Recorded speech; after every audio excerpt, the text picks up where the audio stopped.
नमस्कार, स्वागत है आपका बिहार समाचार में। बिहार वालों के लिए आज चुनाव से पहले बड़ी घोषणाएं हो गई है। जनता के लिए सरकार ने खजाना खोलकर रख दिया है। आज सरकारी विभागों में भी कई लाख पदों पर सरकारी नौकरियां निकल चुकी है। आज की प्रमुख खबरों पर बात करेंगे। इससे पहले आपसे एक छोटी सी अनुरोध है, कृपया वीडियो को एक प्यारा सा लाइक अवश्य कर दीजिएगा।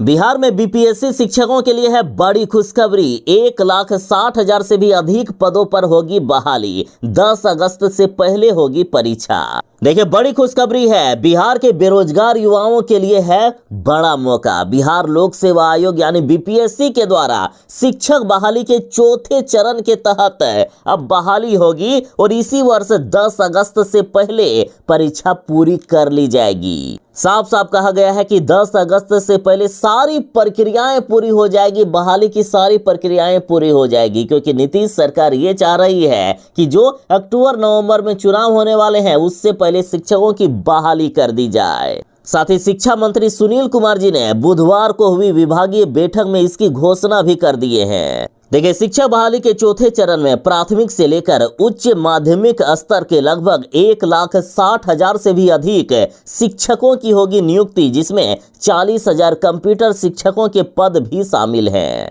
इसके साथ ही 7,279 विशेष शिक्षकों की भी बहाली होगी, जो दिव्यांग छात्रों के लिए होगा।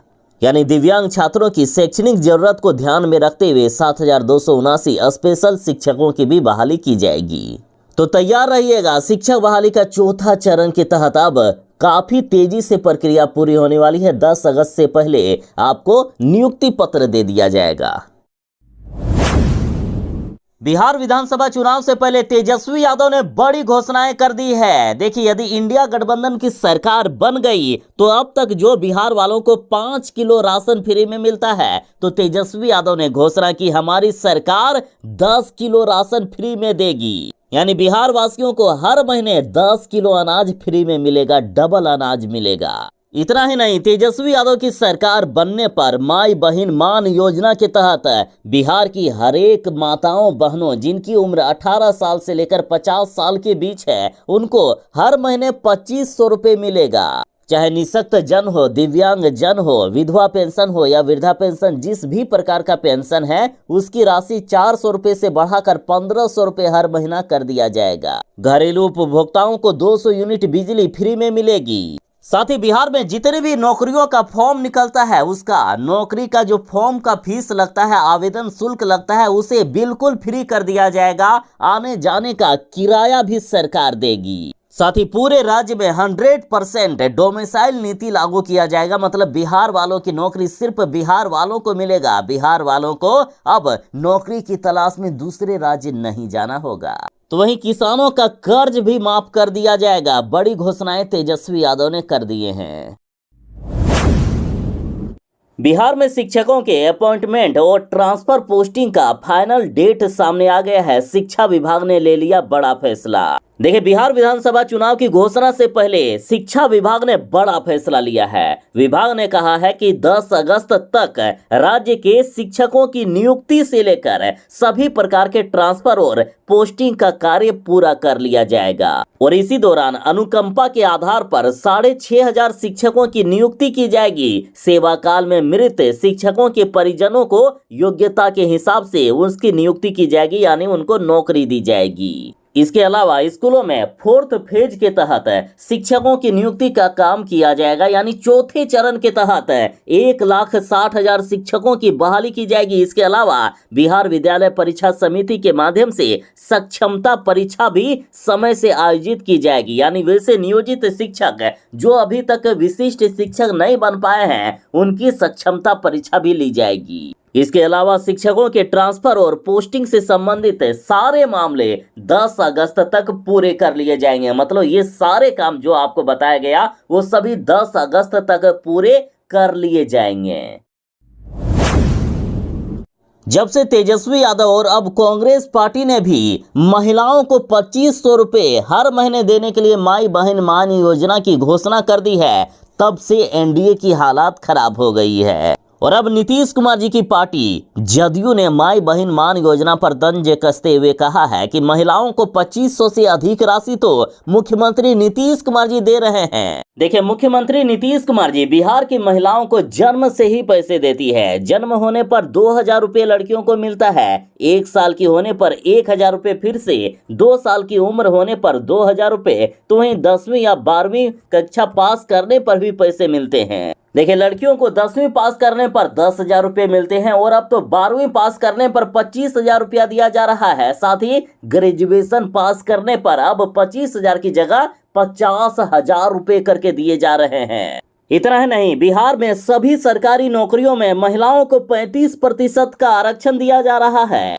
साथ ही लड़कियों को साइकिल खरीदने के लिए 3,000 रुपया भी दे रही है सरकार। महिलाओं को पंचायतों और नगर निकाय चुनावों में 50% का आरक्षण मिलता है। प्राथमिक शिक्षक बहाली में महिलाओं को 50% आरक्षण दिया जा रहा है। मुख्यमंत्री कन्या उत्थान योजना के तहत बेटी के जन्म से लेकर स्नातक तक की पढ़ाई तक सरकार 94,000 रुपया प्रोत्साहन राशि के तौर पर दे रही है। बिजनेस करने के लिए मुख्यमंत्री महिला उद्यमी योजना के तहत 10 लाख रुपए सरकार देती है। साथ ही महिला अभ्यर्थियों को बीपीएससी की प्रारंभिक परीक्षा पास करने पर 50,000 रुपए और यूपीएससी की प्रारंभिक परीक्षा पास करने पर 1 लाख रुपए की प्रोत्साहन राशि दी जा रही है। तो अब आप फैसला करके बताइए कि नीतीश कुमार जी महिलाओं को ज्यादा कुछ दे रहे हैं या तेजस्वी यादव की सरकार दे सकती है। बिहार विधानसभा चुनाव में फिर से किंग मेकर की भूमिका में है महिलाएं। इस बार किसके पाले में जाएगा आखिर इनका वोट? देखिए, बिहार विधानसभा चुनाव इस साल अक्टूबर और नवंबर के बीच होने वाली है। इस बार का मुकाबला नीतीश कुमार की जदयू, भाजपा के नेतृत्व वाले एनडीए और कांग्रेस और तेजस्वी यादव के नेतृत्व वाले महागठबंधन के बीच होगा। लेकिन बिहार की सत्ता उसे मिलेगी जिस पर महिलाओं को भरोसा होगा। इस बार भी बिहार के चुनाव में महिला वोटर किंग मेकर बनेगी। इसलिए चुनाव से पहले महिलाओं को खुश करने के लिए बड़े बड़े वादे किए जा रहे हैं। एक तरफ जहां नीतीश कुमार जी कहते हैं कि हमने महिलाओं के लिए शराबबंदी लागू किया है, तो दूसरी ओर तेजस्वी यादव और कांग्रेस वाले महिलाओं को हर एक महीने 2500 रुपए देने का वादा करते हैं और इसके लिए माई बहन मान योजना लेकर आ रहे हैं। तो आप जनता को क्या लगता है, इस बार बिहार की महिलाएं आखिर किनके पक्ष में वोट देगी? कमेंट में जरूर बताएं। बिहार शिक्षा विभाग ने घोषणा कर दी है कि 10 अगस्त से पहले चौथे चरण की शिक्षक बहाली प्रक्रिया पूरी कर ली जाएगी, यानी इनको नियुक्ति पत्र तक थमा दिया जाएगा। और इसी दौरान 7,279 पदों पर होगी विशेष शिक्षकों की भी बहाली। देखिए, बड़ी खबर है कि बिहार के प्रारंभिक स्कूलों में विशेष शिक्षकों की बम्पर भर्ती होने वाली है। बीपीएससी के द्वारा ये परीक्षा ली जाएगी। देखिए, कक्षा पहली से लेकर 5वीं तक में विशेष शिक्षकों के 5,534 पद शामिल हैं। तो वहीं कक्षा 6 से लेकर 8 तक में विशिष्ट शिक्षकों के 1745 पद शामिल हैं। इस नियुक्ति के संबंध में शिक्षा विभाग ने बिहार लोक सेवा आयोग यानी बीपीएससी को गाइडलाइन भेज दी है। इसके साथ ही शिक्षा विभाग ने बीपीएससी से बहाली के लिए विज्ञापन जल्द से जल्द जारी करने का भी अनुरोध किया है। यानी आप अपनी सारी तैयारियां पूरी रखिएगा। 7,279 पदों पर विशिष्ट शिक्षकों की बहाली के लिए जल्द विज्ञापन आएगा। ये है बिहार में शराबबंदी की हकीकत। ये वही शराबबंदी है जिसके बलबूते नीतीश कुमार जी इस बार महिलाओं के वोट हासिल करना चाहते हैं। कल ही नीतीश सरकार को पटना हाईकोर्ट ने फटकार लगाई और कहा कि बिहार में शराबबंदी का मतलब अधिकारियों की मोटी कमाई है। हाईकोर्ट का कहना है कि नीतीश सरकार ने बिहार में शराबबंदी लागू करके गरीबों का जीवन नर्क बना दिया है। सिर्फ गरीबों को ही शराबबंदी के तहत परेशान किया जा रहा है। और अब देखिए ताजा खबर कि शराबबंदी वाले बिहार में क्या क्या कांड हो रहे हैं। ये वही शराबबंदी वाला बिहार है जहां शराब की एक बूंद तक नहीं मिलनी चाहिए, लेकिन राजधानी पटना के होटल में शराब पिलाकर नाबालिग लड़की से गैंगरेप तक किया जाता है। खबर देखिए, पटना के होटल में नाबालिग लड़की के साथ शराब के नशे में गैंगरेप का आरोप लगा है। पीड़िता पटना की रहने वाली है। नाबालिग 2 दिन से लापता थी। गुरुवार की शाम पुलिस ने उसे रेस्क्यू किया है। पीड़िता का आरोप है कि शराब पिलाकर उसके साथ घटना को अंजाम दिया गया। फिलहाल उसको इलाज के लिए अस्पताल भेजा गया है।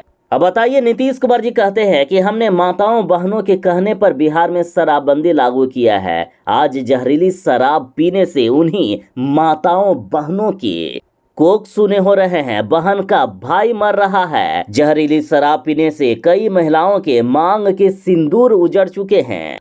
अब आप जनता बताइएगा, बिहार में ऐसी फेल शराबबंदी से क्या इस बार नीतीश कुमार जी चुनाव जीत पाएंगे?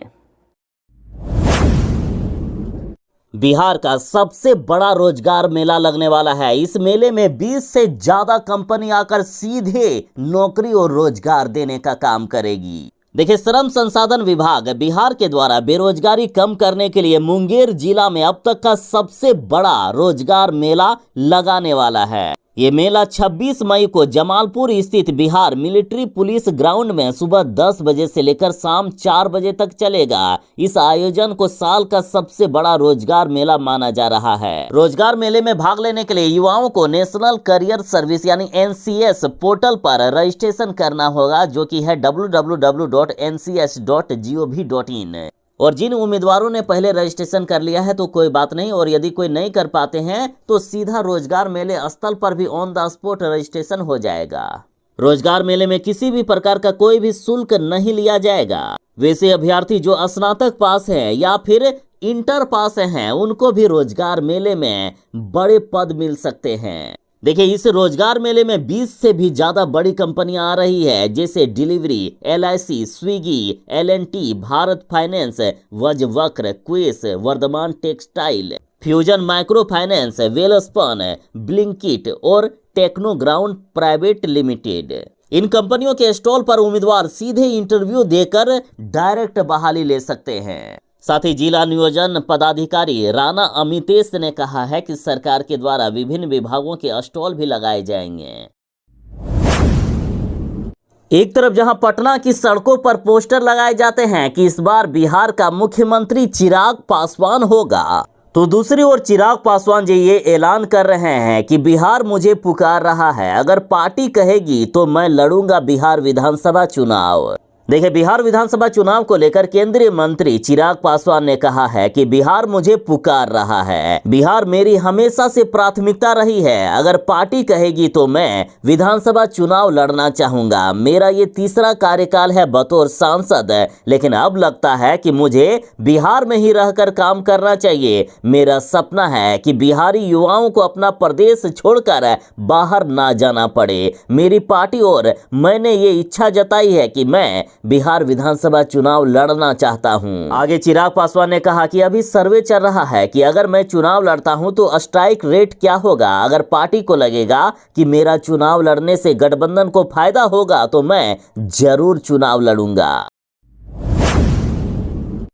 अब बिहार में AI की मदद से पहली बार होगा TB का इलाज। देखिए, बिहार सरकार ने TB के खिलाफ जंग को और भी प्रभावी बनाने के लिए पहली बार आर्टिफिशियल इंटेलिजेंस यानी AI तकनीक को इलाज प्रक्रिया में शामिल किया है। और इसकी शुरुआत राज्य भर में चलाए जाने वाले सघन TB स्क्रीनिंग अभियान से होगी। स्वास्थ्य विभाग की टीमें हैंड हेल्ड एक्सरे मशीन और AI युक्त मोबाइल किट के साथ ग्रामीण व शहरी इलाकों में जाकर संदिग्ध मरीजों की पहचान करेगी। AI सॉफ्टवेयर मरीजों की एक्सरे रिपोर्ट का विश्लेषण करके तुरंत बता देगा कि व्यक्ति TB से संक्रमित है या नहीं है। इसके अलावा AI मरीजों के लक्षणों, पैथोलॉजिकल रिपोर्ट और पिछले केस का डेटा के आधार पर इलाज के प्रोटोकॉल भी सुझाएगा। इससे इलाज भी सटीक होगा, साथ ही मानवीय त्रुटियों को भी कम किया जा सकता है। और इसमें सफलता मिलने के बाद डायबिटीज, कैंसर और हृदय रोग जैसी बीमारियों के इलाज में भी AI को अपनाया जाएगा।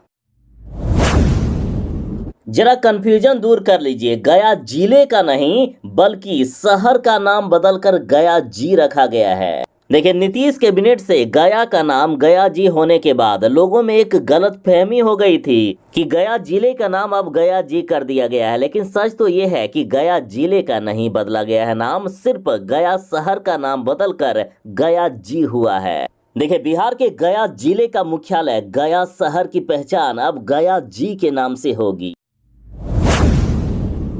आखिर तेजस्वी यादव के मुद्दों को क्यों हड़पना चाहती है कांग्रेस पार्टी? रोजगार के बाद अब माई बहन मान योजना पर भी कांग्रेस ने ऐलान कर दिया है।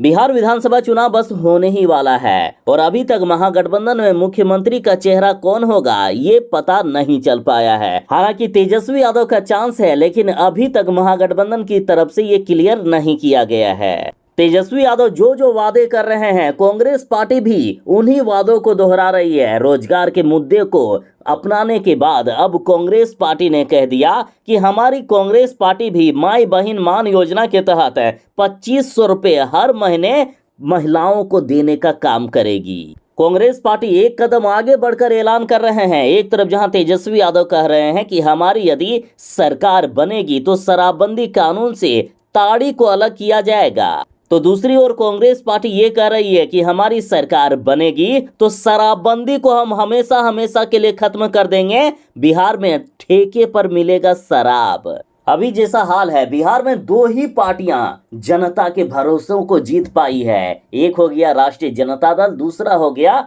एनडीए, जिसमें से नीतीश कुमार जी का जनाधार घटते हुए दिख रहा है, जबकि बीजेपी पार्टी, अभी राजद और बीजेपी पार्टी जो है वही सबसे बड़ी पार्टी बनकर बिहार में उभरी है। इसलिए कांग्रेस इस बार कोई भी चांस को नहीं गंवाना चाहते हैं। हर एक जो भी वादे तेजस्वी यादव कर रहे हैं वही वादों को दोहरा रही है कांग्रेस पार्टी। बिहार के 19,858 कांस्टेबल के लिए है राहत भरी खबर। पटना हाईकोर्ट ने ट्रांसफर पर लगा दिया है अंतिम रोक। देखिए, बड़ी खबर है कि पटना हाईकोर्ट ने राज्य के 19,858 सिपाहियों की स्थानांतरण आदेश पर अंतरिम रोक लगा दी है। साथ ही राज्य सरकार को 4 सप्ताह में स्थिति स्पष्ट करते हुए हलफनामा दायर करने का भी निर्देश दिया है। बता दें कि अधिवक्ता अवनीश कुमार ने ये याचिकाएं दायर की है। उनका कहना है कि गत 5 मई को एक साथ 19,858 सिपाहियों का स्थानांतरण एक जिले से दूसरे जिले में कर दिया गया। उनका कहना है कि बगैर किसी स्थानांतरण नीति के सिपाहियों का स्थानांतरण किया गया है। तो राहत की खबर है कि 19,858 सिपाहियों के ट्रांसफर पर अंतरिम रोक लगा दी गई है और इस पर पूरी तरीके से रोक भी लग सकता है। हर साल सरकार वादा करती है कि बिहार में बाढ़ से तबाही नहीं आएगी, बाढ़ में बिहार नहीं डूबेगा, लेकिन हर साल बिहार में बाढ़ तबाही आती है, किसान बर्बाद होते हैं। चाहे बरसात का दिन हो या सुखाड़ का दिन, हर साल किसानों की बर्बादी होती है। और बिहार की राजनीति की बात करें तो किसानों को कोई पूछ ही नहीं रहा है। बिहार की राजनीति में जातियों की बात ना हो, ऐसा हो ही नहीं सकता है। इस बार भी हर दल जातियों का समीकरण सेट करने में जुटा हुआ है। बिहार विधानसभा चुनाव अक्टूबर-नवंबर के बीच होने वाला है। हर बार की तरह इस बार भी किसानों के बारे में कोई सोच ही नहीं रहा है। हर पार्टियां ये देख रही है कि कौन सी जाति हमारे पक्ष में है और कौन हमारे विरोध में है। साथ ही महिलाओं को भी खुश करने के लिए एक से एक बड़े ऐलान हो रहे हैं। लेकिन बिहार की बड़ी आबादी में भागीदारी रखने वाले अन्नदाता राजनीतिक विमर्श में कहीं पीछे छूट रहे हैं। किसानों की कोई बात ही नहीं कर रहा है। हर वर्ग, महिला, युवा, सरकारी नौकरियों के लिए लाभार्थी, कानून व्यवस्था, इन सब पर सियासी दल खूब बोल रहे हैं। लेकिन बिहार की सत्ता का भाग्य विधाता किसान और कृषि के मुद्दे पर हर दल बचता हुआ दिख रहा है। तो आखिर बिहार में किसान और कृषि सियासी विमर्श का केंद्र क्यों नहीं बन पाता है? क्यों आखिर किसानों के बारे में कोई बात नहीं करता है? क्यों आखिर किसानों के साथ इतने ज्यादा जुल्म किए जाते हैं बिहार में?